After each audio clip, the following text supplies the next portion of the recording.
ज्योति भैया के सासू माई के दो चार गो गाना के फरमाइश आइल बा,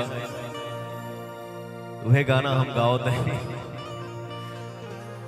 माई तो माई होले, माई के फरमाइश तो पूरा होबे करी। पति पत्नी के मैटर बाग जाए दी भैया। हेलो भाई साहब, अरे प्रभु प्रभु जी जाए दा, बैठे दा महाराज।